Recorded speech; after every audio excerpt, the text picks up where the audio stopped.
Hey, everybody. Welcome to Behind the Moon. My name is Bobby.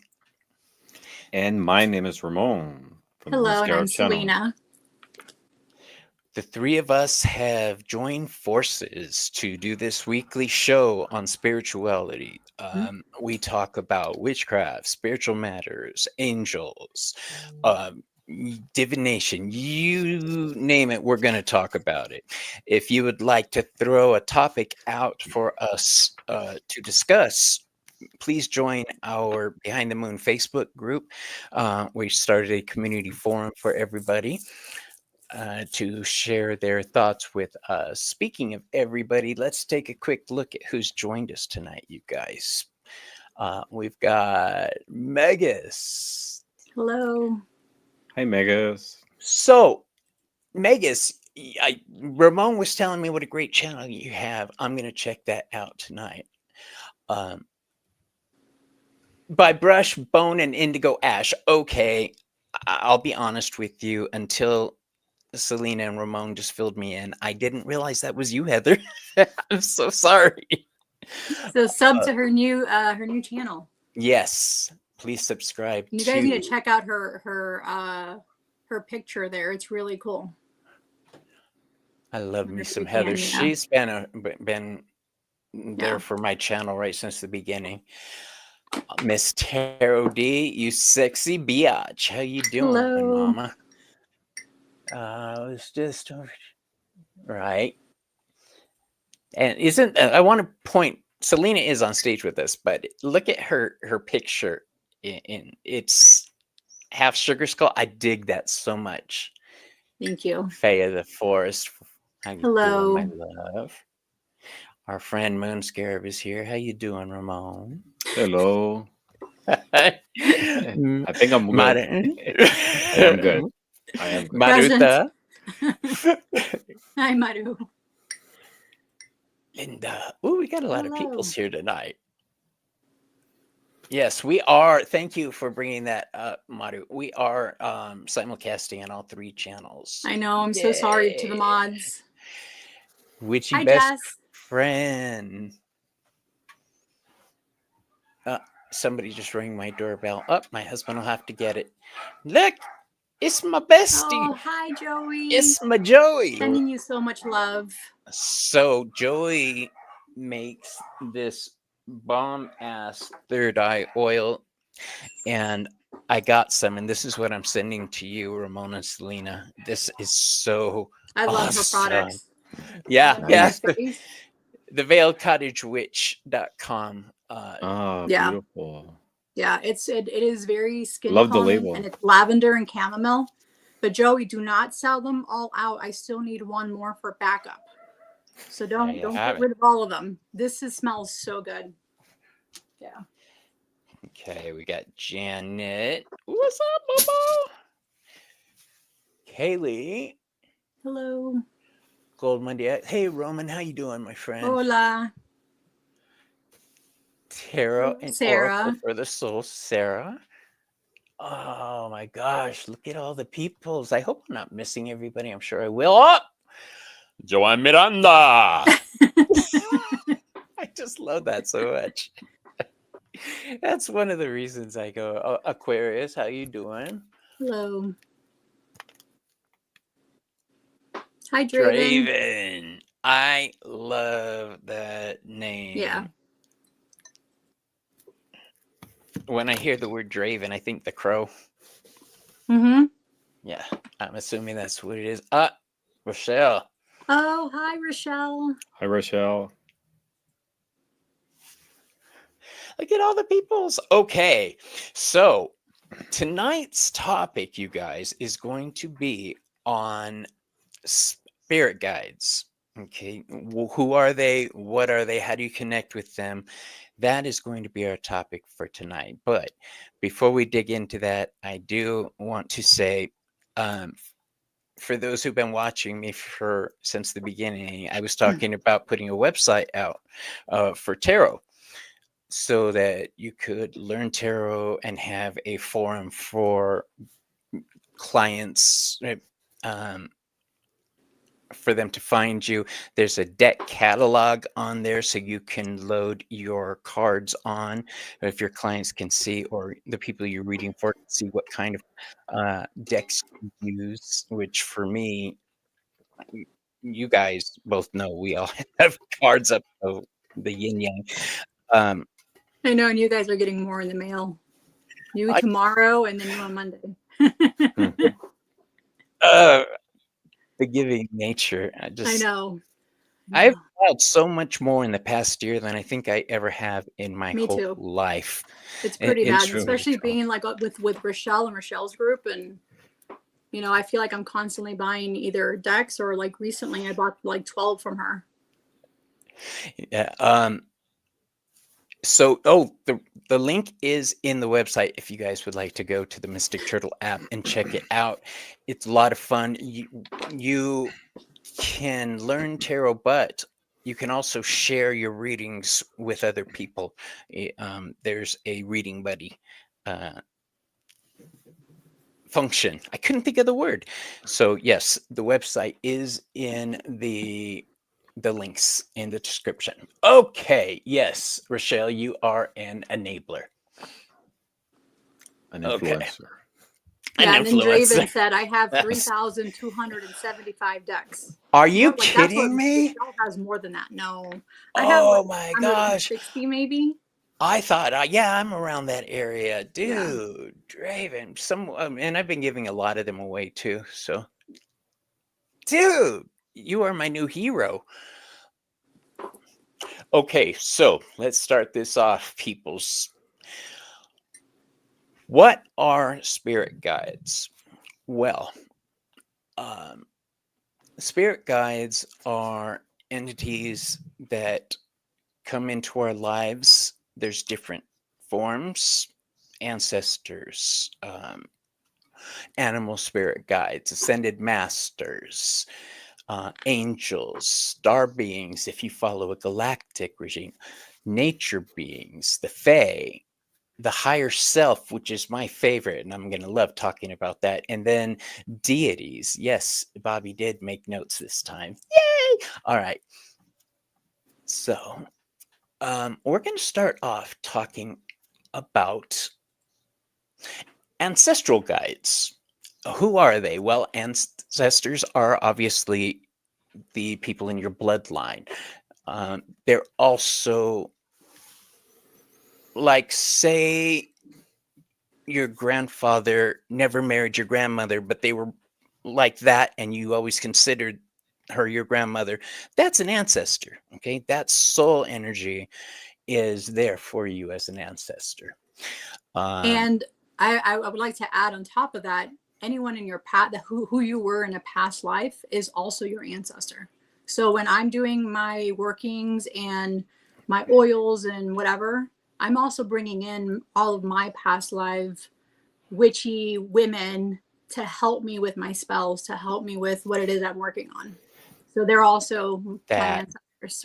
That is a great thought. I hadn't even considered that. Yeah. And I when we get down to the higher self, that's what it is. Mm-hmm. I'll have something similar to add on that. But how do you connect with your ancestors? It's easier than you think, you guys. They're with you all the time. They're in your blood. In your DNA. It's part of who you are, physically. Exactly. So that has an emotional, a spiritual charge as well. And ancestors, you can just call on them. Yeah. We have so many ancestors. I mean, up to a certain point, we know who these people are, but if you go way back there, like, there's no limit going back. So, like, any X amount of these spiritual beings can be your guide, and a lot of times you really don't know who they are. It's not until you establish that relationship that they start to reveal, or you get to know their identity. But it could be perfectly someone who you weren't aware of from your lineage. Yeah, you hear the stories about kids seeing the old man sitting in the chair watching over them, or stories like that. Those, because kids are more open to spiritual matters like that. They can see angels, they can see ghosts. They don't think anything of it. They don't learn till later on that the quote unquote not supposed to. If when And they identify that need, because if you go back to what spirit guides are per se, they're non-physical entities, they're energies or beings that offer wisdom, protection, and guidance to help you evolve spiritually, emotionally, and mentally. And they are either assigned or attracted to you based on your soul's need, purpose, and evolution in this lifetime. And I think they have a field of view wider than us in terms of like evolution, time, circumstances, and they're able to foresee situations that we might go through. I'm not talking about predetermination, but there's certain um elements in our path that they're able to foresee and intervene in those moments that are critical in our lives to help us clear blockages, to guide us, and to provide insight and tools on how to deal with these things. And they that can was give you so those well messages said. through like dreams or just like a inner knowing, like they'll communicate with you. Like you don't know where this thought's coming from, but it's coming from somebody, from somewhere, Yeah. There are ways to connect with your ancestors actively, but the easiest way that I know of, honestly, is just to sit there, close your eyes, and talk to yourself. Be open to it. Ask your ancestors to show themselves. If you are into ritual and magic, light a candle, cast a circle, and turn it into ritual. You don't need to get all that witchy with it when it comes right down to it, because your ancestors are there. Ramon is absolutely correct. They are in your DNA. That raises another interesting topic.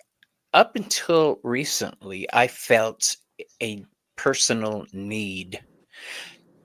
This is the Captain Save-A-Ho thing.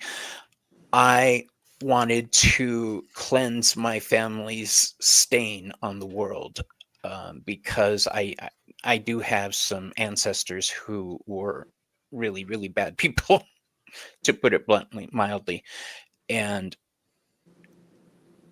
I felt like it fell on me to cleanse it. Well, I started realizing that's bullcrap. All I can do is live for myself and live the best way possible. And by doing that, I honor my ancestors. To do anything other would be disrespectful to them. I mean, we all have ancestors in our past that weren't the nicest or most civilized, I guess, if you want to call it that word, whatever. But mine was responsible for the death of thousands of people. He was a bad guy. Historically, he was a bad guy. But like I say, I stopped feeling like that. My goddess showed me that I don't need that kind of weight on myself. But I do honor you're my not the one that did it ancestors. either. It was them. You're not responsible for it. Yeah, you're not responsible for that. It definitely served a purpose. It had an impact on others people's lives, but it's not your decision. Yeah. We honor our ancestors. I know how I honor mine, and I am going to share that with you right now. So this is my altar. Hold on, let me remove that comment.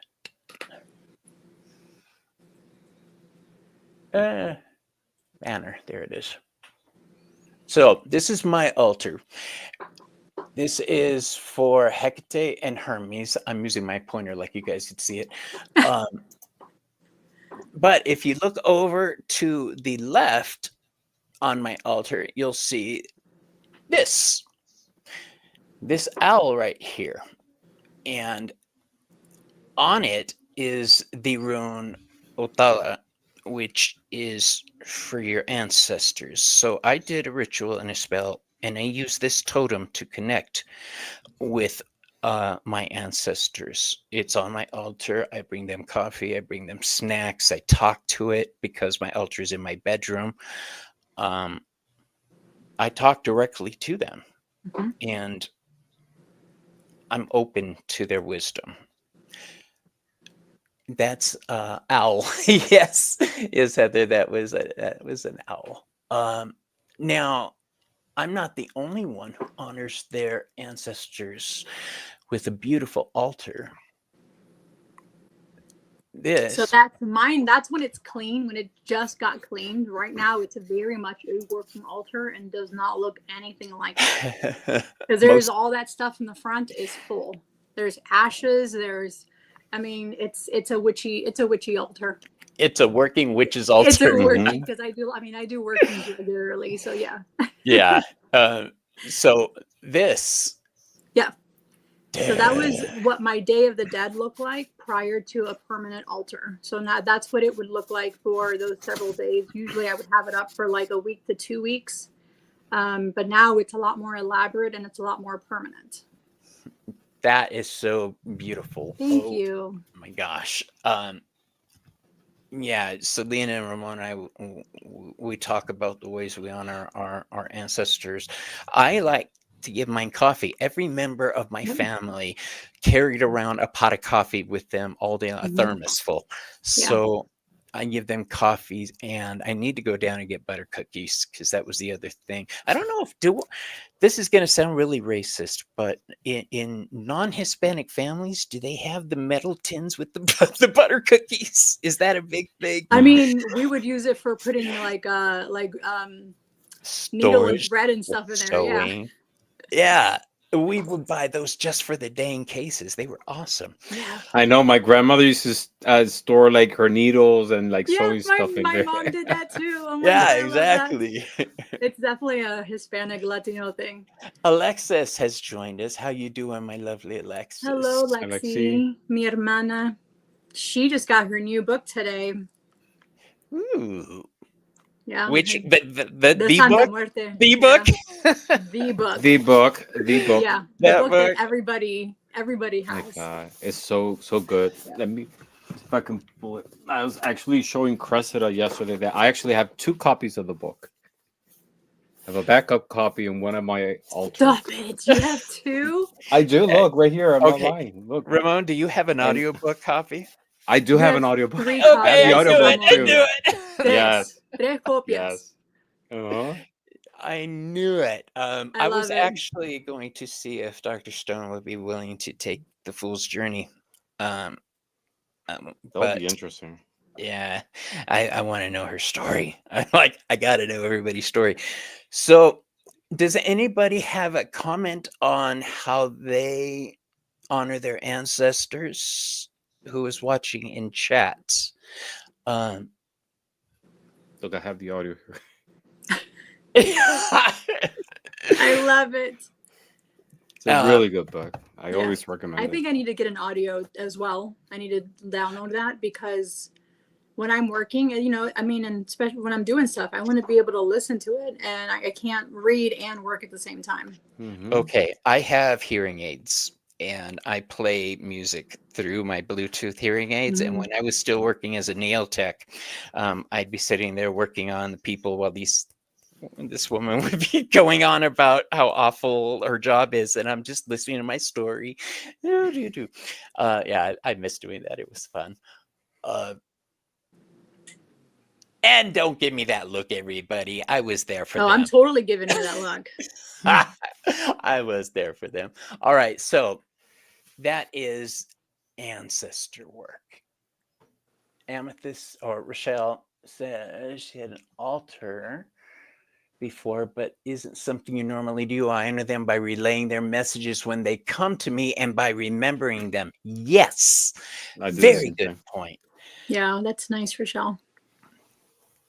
Again, you don't have to have an altar to be able to talk to your ancestors. That's just that the 3 of us want to do, but you don't have to do any of that stuff. You can just get up in the morning and say hi to them while you're getting yourself ready for the day, and offering them a cup of coffee while you're drinking your cup of coffee. So You know, or if it's your birthday and you have cake, offer them, you know, put like a piece of cake aside for them and say, this is for your ancestors. It's something very simple like that. Yeah, and like more than anything is connecting with them, is Mhm. thinking about them, remembering them, honoring their memory, because it's pointless to have an altar and just like not honor them really. The whole point is to have that yeah. connection. And that's all it takes, to thinking about them, Yeah. remembering them, connecting with them. Joey says they communicate with her via animals that appear to her. Exactly. Animal science is Aw. something we're going to talk about. Animal messengers. Yeah. I would like to point something out, you guys, that just because they were a jerk in life doesn't mean they're going to be that way after death. Death gives you a new perspective, I hear. I've heard the So same thing. yeah, that what was important in life isn't important anymore. And they tend to repent as they're crossing over and really be really, you know, sorry for what they did. Yeah, definitely. I mean, it's all attached to their element, right? Because they are the earth element, so their influence, Mhm. but because of the circumstances and the energy of this lifetime, here, the physical form. So they had that pull, I don't know, that spiritual gravitational pull to the circumstances, and that influences, how they are, how they behave, etc. But once they're free from that, Mhm. it's different. Their essence is transformed. Mhm. Yeah, if honestly, memory, that's how my ancestors speak to me. My aunts, uncles, cousins. I'll remember an instance I hadn't thought about in 30 years, just a brief moment, and it will take me back to that place. And that's them giving me a message, that instance, that feeling. I love that. Everybody is honoring their ancestors. Midwest is here. Hi, Sophie. She Hi, has a space on her Sophie. altar, and she's like shown that as well on her channel. And it's a beautiful, beautiful altar that she has as well. I would love to see that. I'll go Yeah, check out they're all that like channel all also. over her house. All right, you guys ready to go on? So now we got animal spirit guides. And you may have heard the term power animals. All right, what are they? They are spiritual embodiments of animals that act as teachers and protectors. Exactly what Ramon said when we started. They provide strength, help you with your instincts, and they give you help with specific qualities like courage when you think of lions and things like that, or finding your path, an eagle, call on that, a better view, some kind of bird. What do you guys have animal guides that you work with regularly? Mine is the owl, definitely, because I Yeah. one of my spiritual guides is Santa Muerte. I mean, my spiritual guide is Santa Muerte, and she's a divinity for me as well. And she is depicted, or she's always with the owl. It's the owl that has the horns, uh, and it's a The horned barn owl. Yeah. owl, the horned owl, and The those great. horns are called actually tufts, and that owl is her messenger. So when I connect Santa Muerte, I sometimes I ask her to. I connect with the spirit of the owl for messages, and so that's one of the animals that I connect with. Spiritually, I like to connect also with the spider. I love spiders. Mm. Um, they, you know, it's their symbol. It has a feminine energy. It's one that deals with complexities. It's such a powerful image to me. But It's funny you overall, say the word complexities. I use the word intricacies. Same thing. It's cool that you. intricacy. Yeah. Yes, symbolizes ancient wisdom. It has like so many like spiritual symbolic charges to it. But all around, I love animals in general. Starting with I have two chihuahuas and I love the energy of dogs. That faithfulness, that unconditional love. I love Hmm. squirrels. I feed squirrels every morning in my patio. I love birds. You know, their sense of community, of perspective. Sometimes I'm jealous about birds because they're able to just like physically Yeah. fly away from their environment, gain a different perspective on their Mm-hmm. field of view. You know, it's there's so many ways you can connect with different animals, and there's always something to learn from them. There are certain animals that I do work with regularly. Spider, Joey was right, grandmother spider. We're Mm-hmm. down here by the border, and Native American culture and Mexican American culture is very prevalent down here. Grandmother spider is one of the spirit guides that I've worked with, and butterfly. I've always worked with butterfly transformation to Mm-hmm. become something new. Um, for a long time, I lived a very dangerous life when I was young. So, butterfly and snakes, I always had to evolve in order to stay alive. Um, and now I've shifted that to spiritual transformation. Now Hmm. I'm a grown up. I don't need to live that kind of life anymore.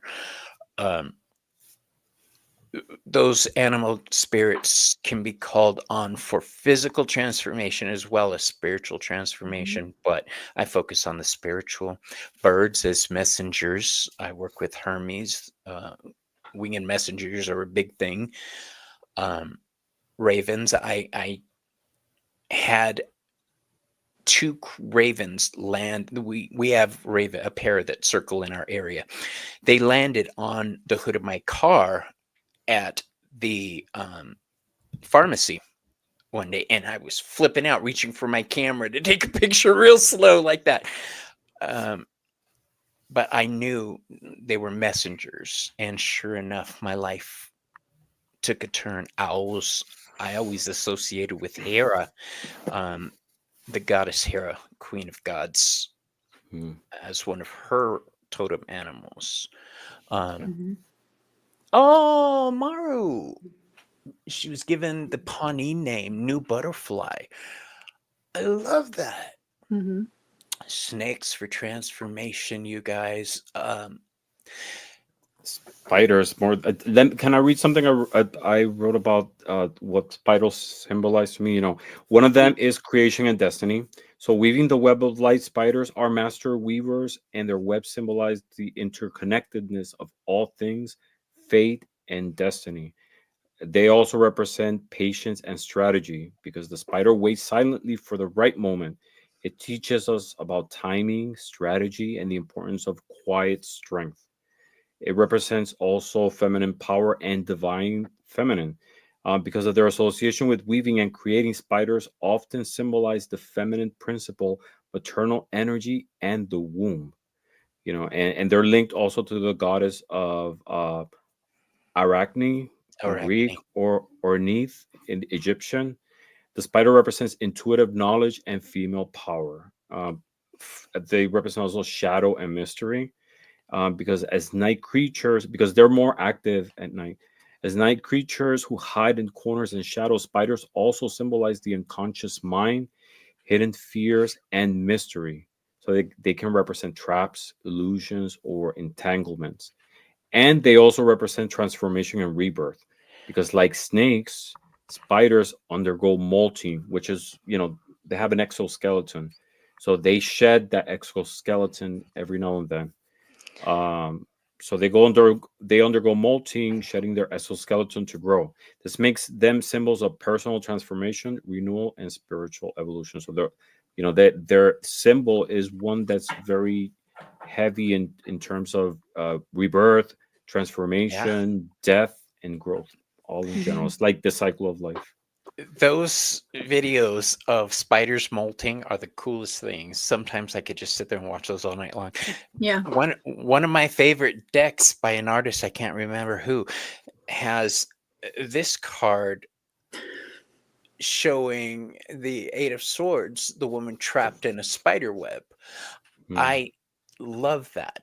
Spider Oh, webs have both dual who's that's beautiful. Who's the Yeah. artist? Whose card is that? Bobby? He who I'll shall not be named. He who That's why. I'll think of it Chris maybe later. Butler, of course. Yeah. He always has to come Of up. Chris course. Butler. But it's a great deck. I mean, come on. It is. I'm not saying it's not. I have 2 copies of it. I love it. Oh my I love god, it. you have 2 copies that I'm I like, have 2 Yes. copies of the tarot and Because the he's Lenormand. smart. That's why. The I Lenormand is love it. really good. Just I in love case it. something got happens, that you want to right have the behind other. It's really good. It's a beautiful deck. Yeah, that's on my list. I Um, still haven't purchased that, but I need to buy that. Hmm. So for Animals me, need- my animals are, I mean, I have a lot of them that I feel like are continuously around me, but then like recently it's been the owl. You know, she's been really coming forward, and she's associated with the Santa Muerte. And again, she made an appearance today on my property.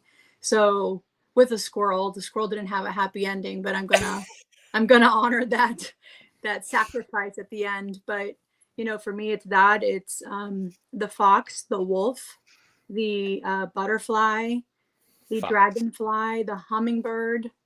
Like they all mean different aspects of my spiritual team that I feel are there when they're helping me. You know, that each one of them, each aspect of my spiritual team has a specific animal that when I see them, I say, thank you. I see you. Thank you for being here. You know? That's a very good point that this Mhm. is your team, but Mhm. they're not permanent. Some of them No. are transitory, and it Mhm. means temporary. They come into your life as needed to You need get them. you over Yeah. the hump, to support you, teach you what you need, and then they're deuces. All right, they're gone. Some will be with you forever. One of my my main one, and you guys are gonna laugh at me probably, I don't know, but is Phoenix. I have a huge phoenix tattooed on my chest because transformation, rebirth, Mhm. that energy has followed me my whole life. If I went to a school, by the time I graduated, the school closed down. Junior high, elementary, high school, jobs. Even last year, I told this place, if you bring me on, there's a very good chance you're either going to flourish or close. I'm just warning you now. It was a metaphysical bookstore. Well, they didn't believe me, and they're closed now. But just because you don't see them nowadays doesn't mean they aren't there. Phoenix, dragon, griffin. These are also animal spirit guides that you can Mhm. call on, and they're powerful. The zodiac is mostly animals. Taurus, Aries, even the centaur for Sagittarius is half animal. I think Libra is the only one that's not an animal, right? Libra, Scales. yeah. Just Well, Gemini is people's, but yeah, no. Mhm. there's a good number of them are animals because that's how people relate to the Mhm. spirits of nature. That's what monkey see, monkey do type thing. If you ever saw Halloween Town, mortal see, mortal do. So there's that. All right. And yeah, I really wanted to stress that these guides can be temporary, you guys. So if you feel them one day and not the next, that's okay. Mhm. Amethyst, yeah, Rochelle, most are. Oh, yeah, she's confirming that. Awesome. All right. So I'm really glad I made these notes, you guys. Ascended Masters. Who are they? Well, Mhm. they are enlightened souls who once lived human lives and now serve humanity from higher realms. For instance, Jesus, Buddha, Kuan Yin.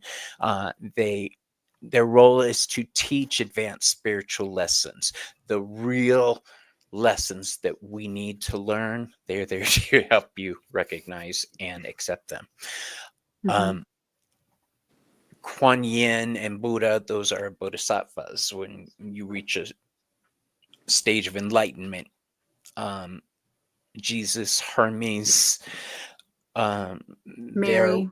Mary, their worship was at the same time. Just one religion got killed out, literally. But I'm not bitter. Hey, Jonathan, what's up, my brother? So, when we think ascended masters, I like to think Hermes Trismegistus. I don't believe that was a god. I believe it was an ascended master now. What is your opinion on ascended masters? I work with them. I work with Kuan Yin and Mary, and they both help me in different aspects. Ooh, Joey says Bridget is both a deity and an ascended Ooh. master. Whoop, whoop. Which we're going to hear more about because Joey's going to come on and do an episode of epithets. And she will explain all about the Lady Bridget to us.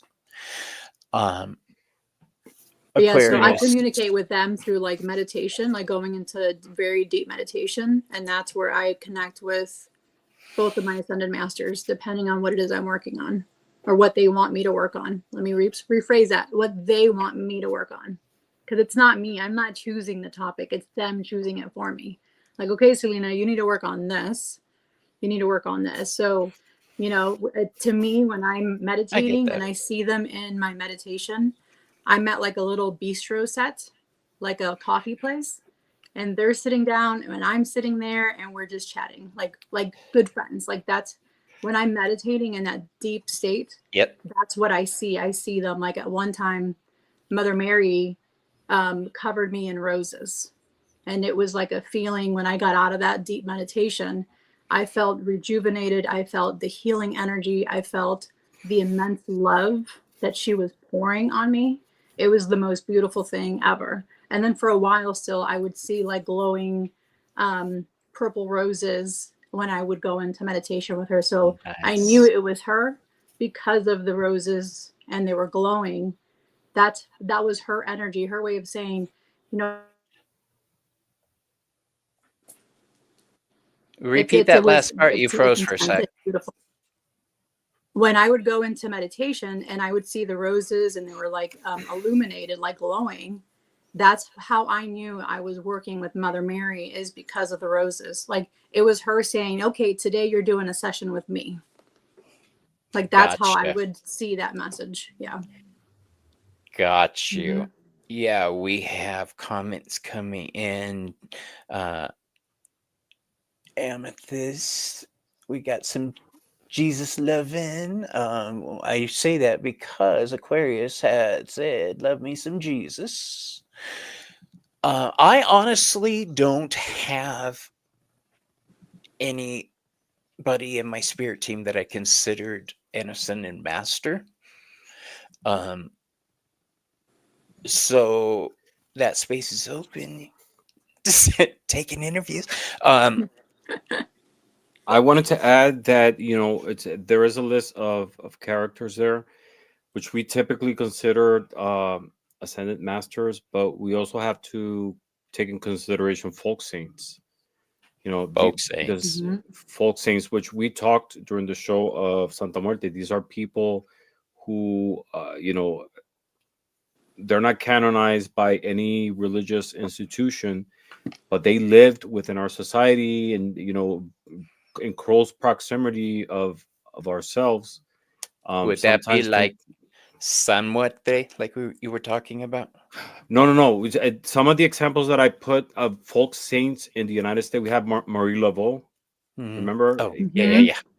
You know, and she, you know, typically she wasn't maybe recognized at the time as a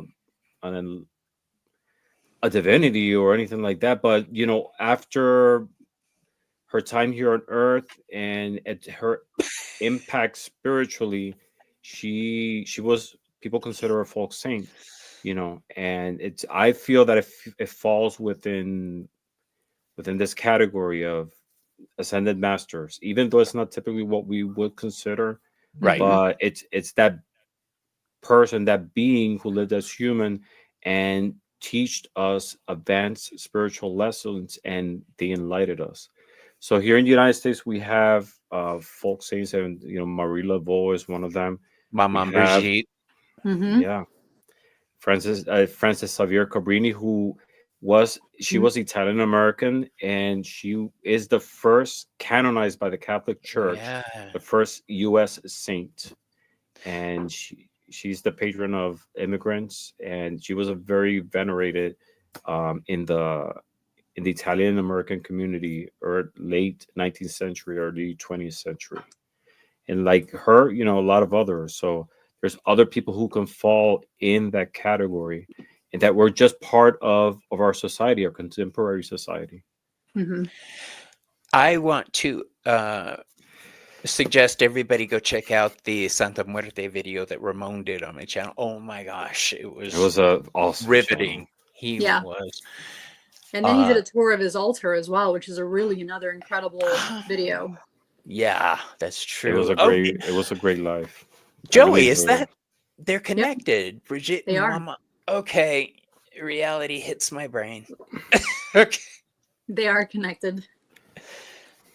Get with the picture, Bobby. Okay, all right. So we've covered. Well, there's also another one. There's Enoch, who has said to be, who's now Metatron, an archangel. That is so true. Another human aspect, but he went into angel and not as a technically. He was physically taken up. Correct. Yeah, and a chariot of fire into the Bible. Mm-hmm. Is the only person in the Bible who never saw death. Yep. So yeah, Enoch is another one. Which brings he's the one that I go to for like helping me with my studies. Like he's the one that I always reach for, and I'm calling on when I am in the middle of doing like assignments or anything like that, and I keep getting A's, so it's working. This is the perfect segue to our next topic, which is star beings. Because I say the segue because there's a lot of people who think that when Enoch was taken up, it was a spaceship. I agree. There's a lot of signs. It's like I've said before. There's things in the Bible that they're not gonna, by the description, they're not gonna say it's a flying saucer, it's a alien technology, because they didn't know how to explain it. They couldn't explain it, and it's something. And the example I always put is like I was trying to explain this girl at work a while ago. She's 20 years old.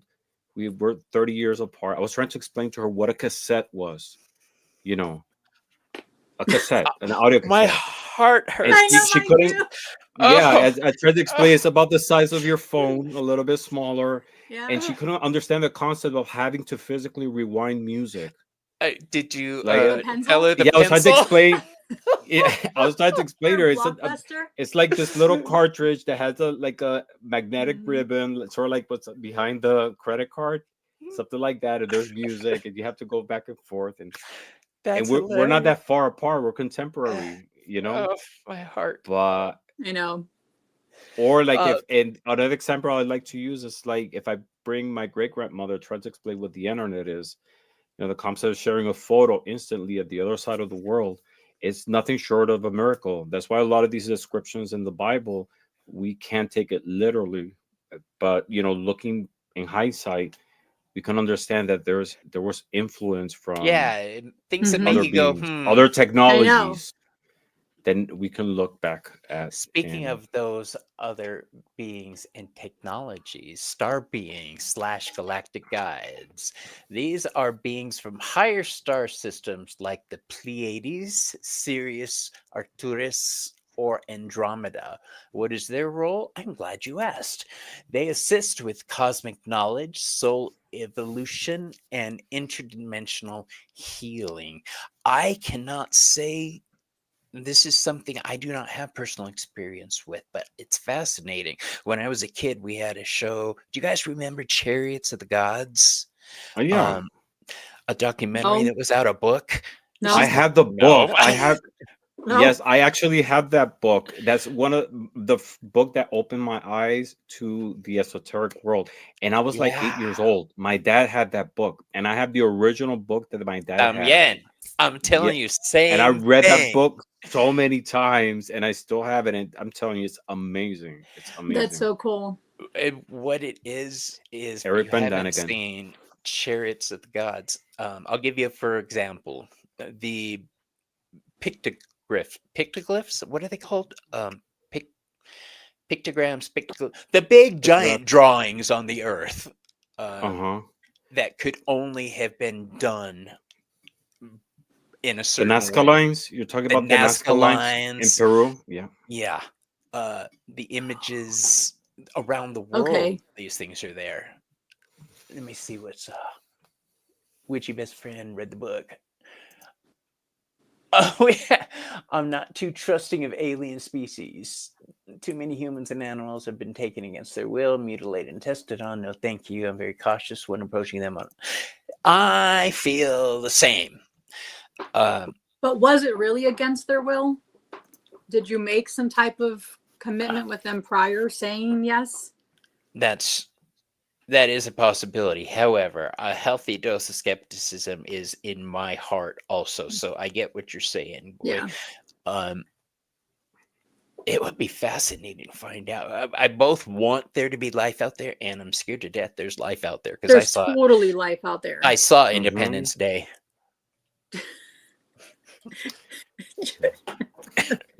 I saw it too. Part 1 and 2. I was disappointed with Yeah. part 2.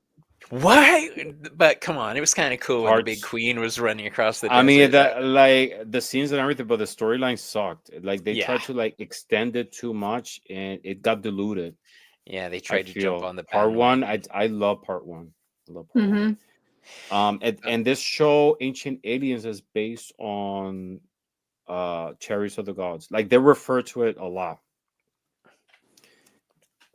I love that. The original Alien movie scared a lot of women who were pregnant at the time. I remember that. I'm not even gonna lie. I remember being a kid and having this or hearing my parents talk about this.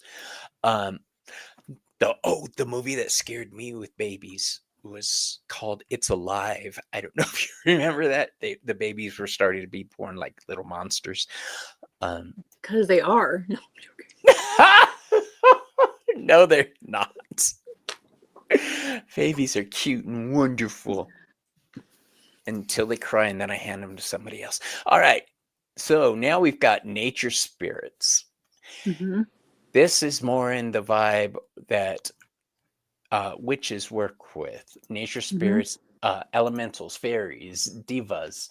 Who are they? They are earth spirits like gnomes, sylphs, undines, and salamanders. They represent the 4 elements. Or fairy. Their role is to guide an earth-based spirituality, herbalism, and care of the earth, and help with magic. When we moved into this house, there was a ring of mushrooms in the backyard right outside the door. And every year in the same spot, there's a ring, either a grass ring or a mushroom ring, something, but it's always right there. So, hey, Gerald, how you doing? I mean, I just started working with fairies, so that started like early spring, and then now with Rochelle's group, we're Astaria Sen, who's Summer, and Rochelle's group is doing a month-long VR about fairies. So if you guys want to learn about that or know more about that, definitely check out Astaria Sen. If someone can put her YouTube channel on the page here, that would be great. But yeah, she's if you look at her, to me, when I see her, I see a fairy. She just has that fae-like quality, and it's just beautiful. People used to do that when I was a young man. They'd point and scream, "Fairy!" Yeah. Let's see, CELINA, Astaria Sen. Yeah, there it is. Okay. No, I have worked with elemental spirits for as long as I can remember, since before I was a teenager. Candle magic was my first go-to form of magic. Water for scrying, air for making spells work. It's just a thing. I've always worked with elementals. I think anybody who is in tune with nature has touched on this also. Different fairy, yes, Gerald. Do you guys work with elementals? I don't. And I'll be honest with you, I for some reason I repel I don't connect with the images of fairies or gnomes or any of those. It doesn't resonate with me. I get that. For some reason, I don't know why. Those dragons, those are like motifs or symbologies that I can't connect with. I just don't find any connection with it. Right. And what about you, Selena? I do, the fairies. So I just started working with them. So I'm still trying to understand their energy and how they're around me. But they have been giving me signs that they are around. And for the longest time, it was like the same thing with like Santa Muerte, where they were continuously in your head. Like out of nowhere, I'd be seeing fairy stuff. And I'm like, what's going on? Like, why am I seeing all this fairy stuff? I've always been So that was their leery. way of like communicating with me. I've always been leery about. Oh wait! There are lots of beings that fall Like under the the blanket of djinn. fae. Yeah. Yes, Jinn. Yeah, the other works with Jinn. Mm-hmm. I believe the elementals are just like everything else in existence. Some are good, some are bad. Some have our best interest at heart, and some are mischief makers, or worse, want destruction. I do have a healthy dose of concern when working with the Fae because I'm more drawn to the darker Fae. I don't vibe with the cutesy little energies of life. I vibe with the natural forces of existence. And anytime you're dealing with those forces, you should go into it with a healthy dose of respect and Oh, totally. With any type of commitment, with any type of spirit, any type of guide, any of them, you should approach it with respect and with like sovereignty and be really serious about that commitment, maybe I will, Witchy. Maybe I will Mm-hmm. do that. Check that out. Yeah, we've all heard the stories of the Fae taking humans and into the fairy realm. And I'm sure. No, I'm not sure. I don't know what to make of that, I should say. I really don't. Well, I think maybe you should check out Astaria Sen's channel because she's going to be doing videos all month long on the Fae, and then that way you can get more information on them. I think I shall. I Mm-hmm. will do that. I would love to get. I don't like not knowing. It bothers me. Mm-hmm. All right. Sirens are both water and air, by the way. I know that one. I'm like, I know that one. I know that one.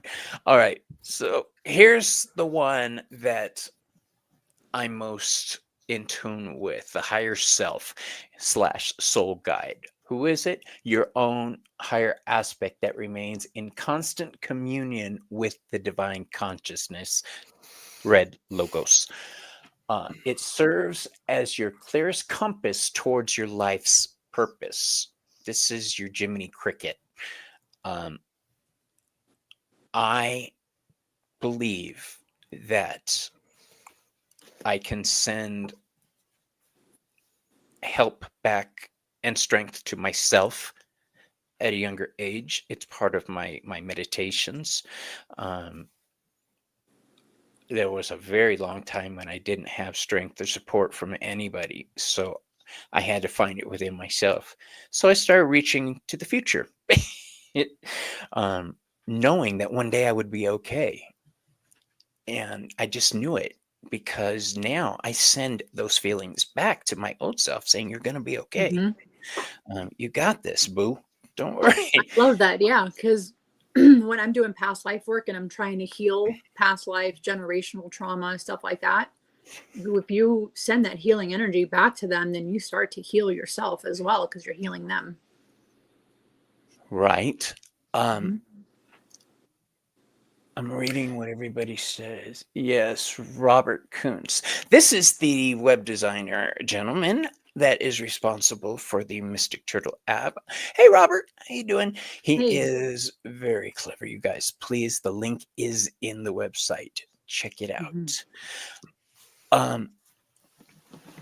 Yeah, and I want to add, the concept of the higher self can also be translated into ourselves in alternate universes, in other timelines, and that's why I believe that intuition a lot of times is us, as our spirit, is our soul, connecting with other versions of ourselves and gaining knowledge of things that haven't happened yet, and we're Yeah. able to discern.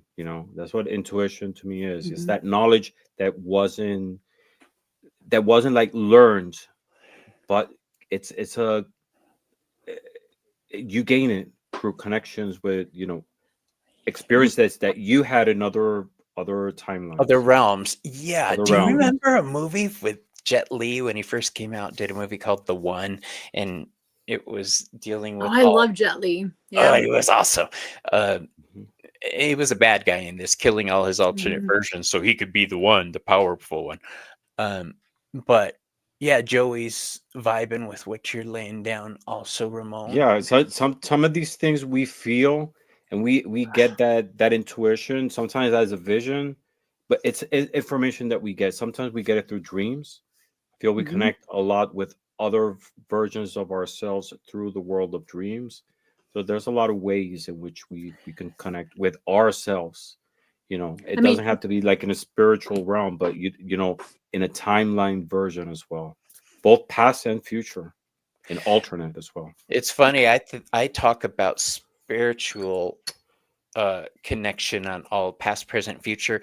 My sister, oh my gosh, she is so smart. She gets into actual time travel theories, and I get lost when she starts talking. I really do, but I agree. We are accessing different parts of ourselves from different times, different spaces. I mean, I feel you do that when you're doing tarot reading. You're asking for your higher self to help guide you when you are shuffling those cards and reading for someone. Robert and I had this conversation one time about pulling wisdom from the alternate. When I'm reading cards, I'm reading possibilities. I'm reading what could happen, and then looking at it and feeling which one is most likely, using my intuition to zero in on it. And you are absolutely right, Celina. That is what we do when we read cards. I mean, when you mentioned just alternates right there, it automatically made me think of the past lives and how I reach out to them to help me with making a potion of some sort or an oil or whatever. I'm asking them to help me so that I know what combination to use. And when I, after I pull all the stuff that I'm going to be using, and I'm like, well, let me check and see if this is going to work. I look up all the ingredients, like all the herbs and stuff, and how they go together. And surprisingly, they do. But I'm just like pulling stuff. And I'm like, okay, I'm going to do this and this and this, not, just subconsciously knowing they're going to work. And then I look them up to double check because I don't want to mess something up. And they do work. Like the idea. So I think that's like the same thing as you're pulling on your previous. For me, I pull on my past lives, but it could also be my higher self combination with my past life, I'm pulling in all that energy to see what's going to work, and then use them to help me with my workings. It gets deep. It gets deep. Because then I picture myself existing in the now, in the past, and in the future, and I'm connecting with all the different versions of myself. Yeah, I was gonna say something like that. Sometimes we are bringing information to ourselves in different timelines. Because I believe it's not, and I said this before too. We talk about reincarnation, and we always talk about the future, but I believe we can reincarnate in the past. And I believe we take information from our future selves into the past, and at different points we're able to access that information from other versions of ourselves going backwards. Agreed. Yeah. That is I so love that. cool. That was perfectly said, Ramon. I love that. Do you know that I could not have these type of conversations with most people With in my anybody? life? No, I just because I think love That's you why we're two. here, because we I love understand you each guys. other. I know, but the three of us, we have all these. I mean, if you guys saw our text messages together, Right. you guys would Yeah, think they're we were pretty like fun. nuts. Yeah. All day long. And I know. I'm It's still waiting literally for every that day, all day delivery. long about every topic available. Timelines often cross past, present, Yeah. futures. This is true. We're going to go deeper on my viewpoints on that on the next point we're going to cover, which is pretty much our last one. Deity guides. Who are they? These are the gods and goddesses who may step in as teachers, protectors, or initiators. These are Hecate, Hermes, Odin, Kali, all the big gods and goddesses, right? So, what is their role? They teach divine mysteries. They teach the magical arts. They teach you how to transition and transform, both in the world and within yourself. I've always believed magic is the conscious manipulation of natural forces through mental means. Basically, applying your will is magic to me. Applying it with the elements, it gets all weird. Yes. No joke, but have you watched the cartoon Last Airbender and how he interacts with his past and present lives? I forgot about that, but yes, that is true. One thing I wanted to mention about this point with deities is that deities can be spirit guides, but not all spirit guides are deities. So, Boom. Mic drop moment. Mm-hmm. That's philosophical. Yeah, that is. We learned that in school. Like all chickens are birds, but not all birds are chickens. birds are chicken. Yeah. I have been lucky enough in my life to, how do I say this without sounding mushy? Oh, I'm going to sound mushy. Screw it. Hecate and Hermes found me at my worst and have taught me, guided me, helped me, built me up, and created me in a new way to be a tool. I'm a tool. I am a living tarot deck, pretty much. That is my function. Yeah. I pass I messages. can see that. That is what I do. You Are take you that Marseille away. or RWS? I'm RWS all the way, baby. But I don't need a tarot deck, but it helps organize things. Just like any good Gerald doesn't need a tarot deck to pass messages. I was watching your show earlier, Gerald. You used my favorite punch deck, by the way. I wanted to tell you. I'm gonna sound cuckoo, but I truly believe that I've had physical run-ins with Hermes in the past. Oh, I can totally see something like that happening. Physically running into a deity, like I ran away at 15 totally. and stole a car and was crossing the desert with a friend in a stolen vehicle. Well, we saw a guy on the side of the road, an old man in a suit, and it was hot. It was in the desert, so we picked him up. You can't leave him there. And after we dropped him off, we drove straight to a place we had no business knowing where it was at. I mean, my friend's plan was basically drive around till we found her house, the girl we were looking for.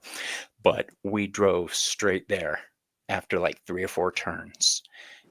And there is no way on heaven or earth that could have happened. I didn't find out that one of Hermes' oldest depictions was as an older man, bearded older man. I didn't know that at the time. I was young. I was just meeting the gods. Yeah. But yeah, and then Justin said, Bobby, if you're crazy, then you found your tribe. Awesome. Speaking of Justin, they just subbed to your channel today. Really? Yeah, the Witch I Shaman. did. I was Yeah, I watching shared some your link to shorts and them. some videos, and I loved it. Yeah. I loved it. I was binging at work, actually. Same thing with Hecate. I had a vision and was saved by her. I'll have a vision show one day and I'll tell you guys deeper about it. But that you cannot tell me that my gods do not exist. You cannot tell me that I have not been protected. You cannot tell me that death has not walked with me all these years, protecting me also. So finding out who Santa Muerte is, it fills in a piece of my story that it now makes sense. I've always thought of death as Thanatos, but it didn't feel right, you know? But when I met Santa Muerte, it was different. Let's just say that. It was different. Yeah. So I want to share my Santa Muerte story.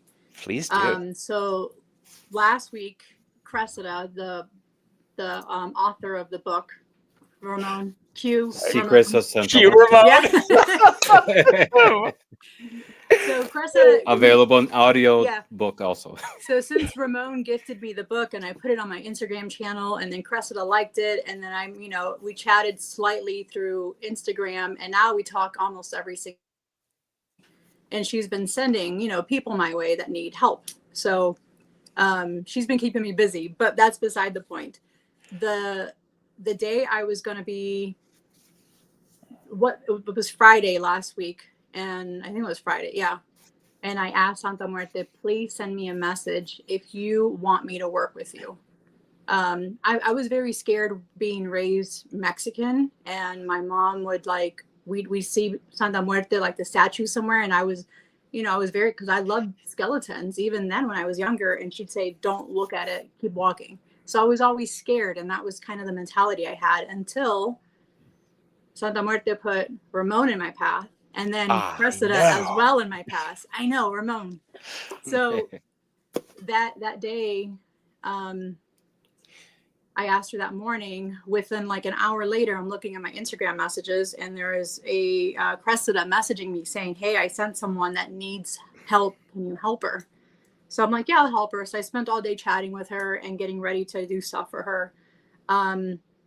As my husband is going to work, he sees an owl in our driveway, and he felt the need to call me and say, hey, there's this humongous owl in our driveway, and he flew away. And he's like, but I felt the need to call and tell you. So he didn't, there's no way he would have known that the owl was related to Santa Muerte, and that morning I had asked her for a message. So as that happened, and I'm like, I was all like an emotional wreck. I had to reground myself to do these workings, because I was making workings, doing workings for this client. And as I calmed down and I turned on some meditative Santa Muerte music, there was there was an image of Santa Muerte on the TV. And as I'm thanking her for sending me a message and getting her message, and as I look up to start doing a prayer from the book, literally there was eyes staring at me from the Santa Muerte image. Like, they were real eyes. It was not like, it was, I sent Ramon and Bobby a picture, and I'm like, there's no eyes in this, and it's staring at me. And I had to blink like 3 times to make sure I wasn't hallucinating. And there was, to me, I felt, and there was this energy that came on like over me. I felt that she was there in front of me, and like almost saying, welcome home. It was just that feeling that I had, that it was just an incredible, absolutely incredible feeling that I had to actually see her in front of me. Yeah. And as I'm, I had to calm down again and reground myself so that I could continue this. But since then, I have been, I'm now a devotee. I'm now consider myself a devotee. My husband bought me this beautiful statue that I have to give her a nice proper altar. Yes, it's a beautiful one. Isn't that beautiful? Your first Santa Muerte. So he got me a huge altar, a huge statue that I'm I'm going to do a nice proper altar for her this weekend. But since then, I've been like bought her tequila. I have coffee with her in the morning. I give her Mexican candy because she likes sweets. And this feels so right for me, you know, and it's after like months of hearing her in my head, because I could hear her every single day, and I'm ignoring her. And then, you know, Ramon's in my life, and then Cressida comes in my life, and it's like she's putting her devotees in front of me to be like, hey, you need to come work with me. You need to be with me. So that's where I am right now. I would like to take a moment But that's my and tell you story guys, with we are Santa not, Muerte and the owl. that's beautiful and everybody's loving it. I do want to tell everybody, we are not here to recruit members for Hermes, Hecate, Santa Muerte. Nobody. All right. That is not what we're here for. No. We're here to share information, share Our our gnosis. viewpoints, Yeah. share what we know from our personal experiences. Yeah. Because quite frankly, I can only speak for myself. There wasn't a lot growing up outside of my family that I could reach out for information. And what was there, a lot of it was twisted. I had to unlearn a lot of stuff when I got older and relearn it. I think we can all three agree that deities are real and they affect the lives of everybody, whether you choose to acknowledge it or not. We've seen in chat Odin, Kali, Santa Muerte. I think I saw Hecate earlier. Yeah. So many different paths, but yet look at us. We're all coming together to share information, share knowledge. That is the joy of that we want to spread to everybody. We just no. You earlier you were saying too that people can't say that Hecate is not real for you or this divinity, etc. You don't need validation from anyone either. Nope. Because this is a personal experience. A lot of these divinities, spiritual guides, they meet you there at the moment when you most need it. When you're receptive to receive their messages. Because I've known about Santa Muerte, heard of her before, but there wasn't a connection or anything until a event. It was actually an encounter that I had. I was hearing Santa Muerte was trying to communicate with me for a while. And it came at a moment that I was receptive. And then I had an experience with an owl. She sent me her owl to deliver a message. I figured.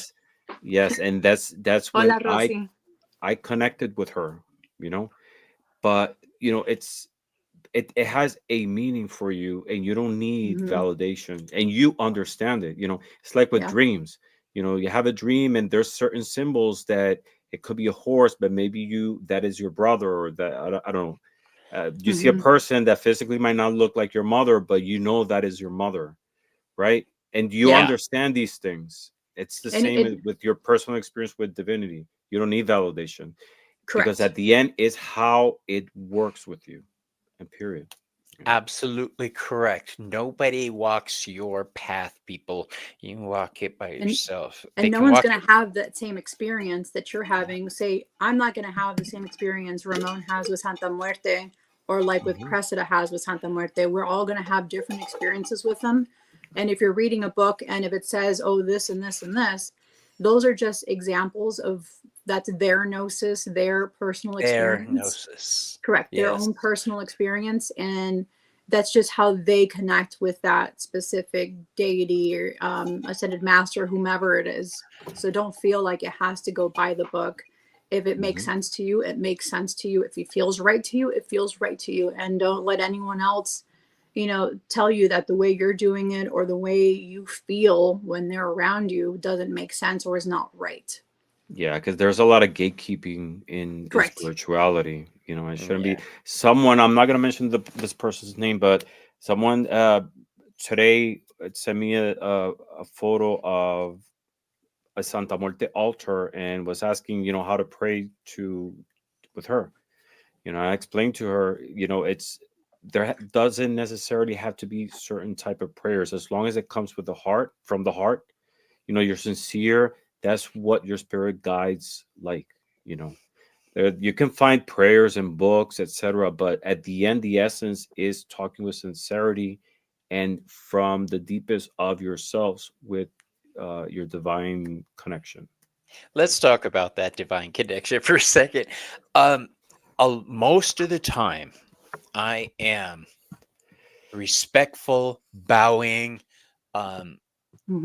my lord, my lady. But there are other times when something will happen and I'll turn and look at my altar and go, "Can you believe this bitch?" That type of thing. I have that connection, but I know if I did that in front of other Hecatan witches, they might go, "Oh." But it's your relationship with her that is unique to you and her only. It doesn't have to be what everyone else's relationship is, Nope. So don't let anyone, anyone in the chat, do not think that because it's not how so-and-so has an experience that yours does not make sense or yours is not right. Don't ever let anyone tell you that. I have experiences that other people will not have, that they did not go through. I can see life from a certain perspective because I've been there. That doesn't mean I'm better than the guy who has been doing ritual all his life with the gold chalice and all this stuff. No, we're different. We have a different relationship. And if you're thinking of fostering a relationship with a certain deity, that's on you guys. We are not here to promote it. I do want to just stress that point. Okay. Is there anything else you guys wanted to add for tonight? No, I mean, it's within that category of, we didn't mention angels. Angels! Oh my gosh, good. I don't know how I didn't So, get Bobby, that on the list. I don't know. I must not have. I think it was probably mixed in with Ascended Masters, maybe in that little section. Or Bobby was smoking a bong. But which one is most likely? So angels. Angels, angels, angels. I do believe in angels. Everybody views it differently. Hecate is known as the Queen of Angels, the Mother of Angels. Hermes has a name, Angelos, connected with him. Angels are around us constantly, in my opinion. And sometimes I view them as nature spirits. Sometimes I view them as cosmic spirits. We're going to have to wrap this up, Ramon. It's late where you guys are. I know. I'm good. No, it's still okay. I'm still good. Only 10:20. What are your views on angels? I'm going to let you guys speak on this. So for me, you have to remember that they give you the free will and they're not just going to come in and save your day. You need to ask for help. That is the only way that they're going to come and help you. They give you free will and they're going to wait for you to call on them. They're not just going to jump in and do it for you. So remember that when you want to work with your angels, definitely call on them specifically, not just angels in general. Like if you want to call in on Archangel Michael for protection, call on him specifically to help you. But that's my association with them and my experience with them. Yeah, and different from maybe some other divinities, I feel that angels are not there to scold you, right?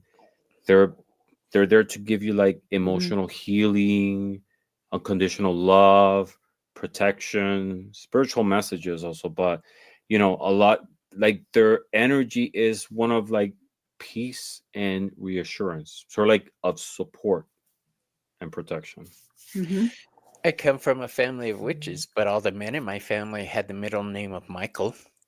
I had the middle name of Michael before I had my name changed. I mean, I have a brother named Miguel Angel. Oh, that is cool, really. He's far from one, but yeah. And for those who are, that means Michael Angel. I'm looking what everybody's saying. Oh, Joey. She works with archangels and the four directions, the cosmic sun and the earth grid. When we do our coven, sometimes archangels are one of the quarters that is written into the invocation. So yeah, there's that. And yeah. then So some people are Rochelle said mentioning, angels equals aliens.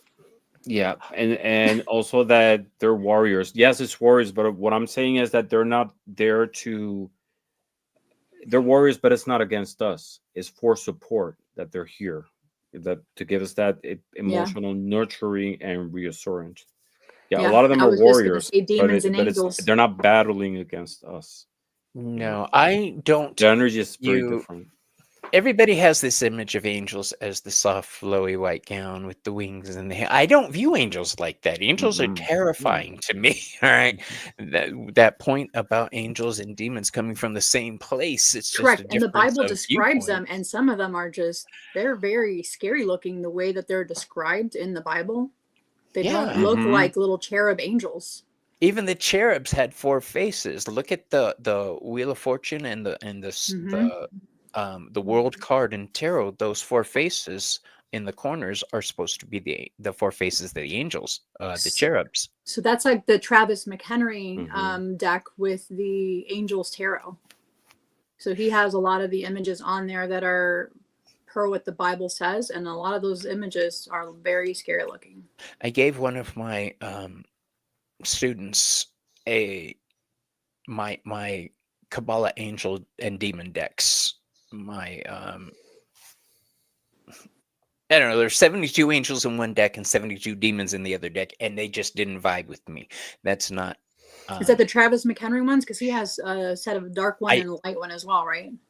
It's the Goatia in darkness. Yeah, that's his. Yeah, I have that one too. Yeah, it just wasn't. They're gorgeous. You weren't vibing with it. I wasn't, and since I'm never going to use it, I had a student who does work with demonology, so I passed them on to him, and he loves them. He uses them all the time. Anything else? I can't believe I didn't say angels. On the tree of life, the sphere right above Malkut, the ninth sphere, Yesod, is where the angels live. They are the sphere above. You can't see what I'm doing. They are the sphere above us right here. Angels are there to call on and protect you. You hear stories. My sister was saved in a car crash. She was pushed aside, and then her car barreled into a light post, and she should have been killed, but she was pushed out of the driver's seat.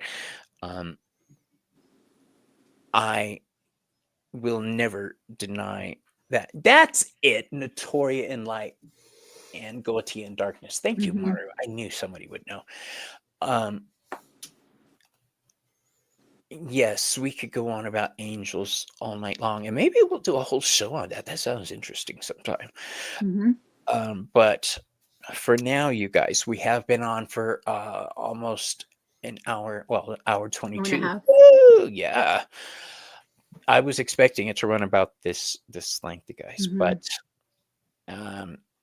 I would like to once again invite everybody in the description box. I have the link to our Facebook group.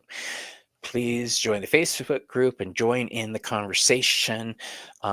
We dig on these topics, and hearing what you guys want to hear about really helps us out. Do you guys have anything coming up this week? This week, I'm recording a show with Irish Granny Helen. I love Helen. Oh my god, yeah!